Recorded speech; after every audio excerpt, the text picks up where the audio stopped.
دوستو، ابھی میں احد جبل احد کی جانب آ گیا ہوں۔ یہ جبل احد ہے، یہ مبارک پہاڑ جس کے بارے میں پیارے نبی صلی اللہ علیہ وسلم نے فرمایا تھا، جس کا خلاصہ مفہوم یہ ہے کہ احد مجھ سے محبت کرتا ہے، میں احد سے محبت کرتا ہوں۔ یہ ہے مسجد شہداء، اور یہ ہے اس کو بعد میں لے جاؤں گا آپ کو، یہ ہے شہداء کی قبریں جو امیر حمزہ رضی اللہ عنہ کی قبر مبارک بھی ادھر ہے، اور جس پر پیارے نبی صلی اللہ علیہ وسلم نے روایات کے مطابق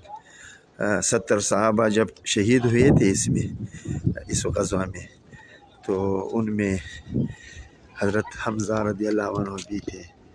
چچا جان پیارے نبی صلی اللہ علیہ وسلم کے، اور نبی صلی اللہ علیہ وسلم نے سب پر اکیلے میں جنازہ پڑھایا خود، اور امیر حمزہ کے بارے میں روایات یہی ہے کہ ہر جنازے کے ساتھ، ہر صحابی کے جنازے کے ساتھ اس کا جنازہ بھی رکھا جاتا تھا، یعنی 70 مرتبہ امیر حمزہ رضی اللہ عنہ پر پیارے نبی صلی اللہ علیہ وسلم نے جنازہ پڑھایا۔ اور یہ ہے وہ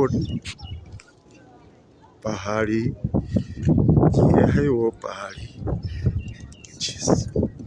جس پر 50 صحابہ تیر انداز پیارے نبی صلی اللہ علیہ وسلم نے بٹھائے تھے، اور ان کو کہا تھا کہ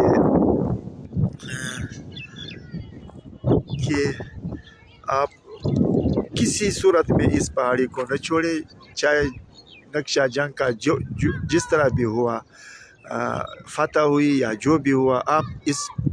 پہاڑی یہ جو ٹیلہ ہے یا یہ جو پہاڑی ایک چھوٹی سی پہاڑی ہے، اس کو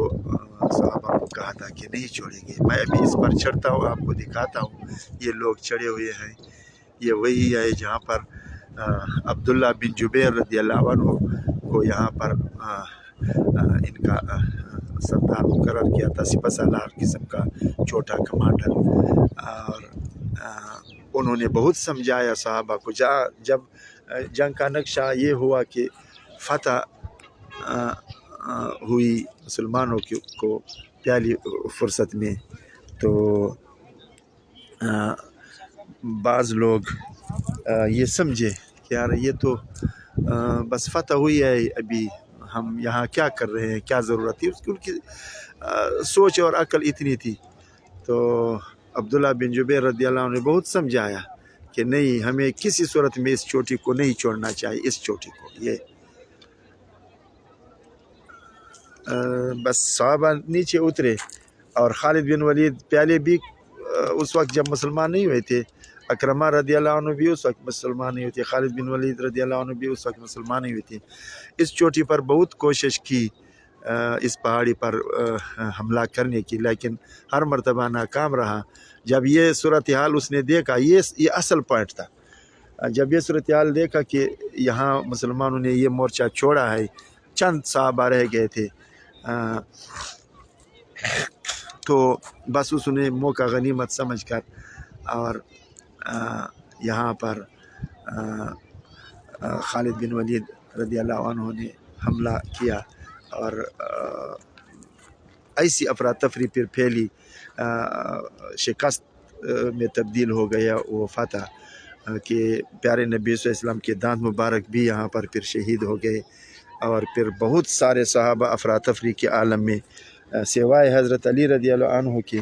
باقی کا رابطہ نبی صلی اللہ علیہ وسلم سے چھوٹ گیا، بالکل ایک دوسرے کے حال سے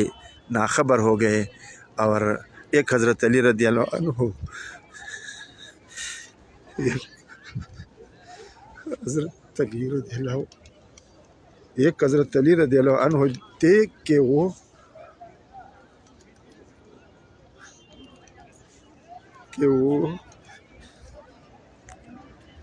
پیارے نبی صلی اللہ علیہ وسلم کے ساتھ رہے۔ بہرحال مجھ سے میں کسی چیز پہ جذباتی نہیں ہوتا ہوں، مجھے بہت ساری تکالیف پہنچی ہے، لیکن یہاں پہنچ کر بس بندہ کچھ بھی قابو ہو جاتا ہے. بہرحال انشاءاللہ میں آپ کو وقتاً فوقتاً یہ چیزیں دکھاؤں گا. تھوڑی اگر لمبی ہو گئی ہے ویڈیو، بہرحال آپ کی دلچسپی کے لیے، آپ کے کو مزہ دینے کے لیے، آپ کی ایمان کی اور میرے ایمان کی تازگی کے لیے یہی چوٹی پر میں اب چڑھ رہا ہوں. پیارے نبی صلی اللہ علیہ وسلم کی دانت مبارک اسی احد میں شہید ہو گئے تھے.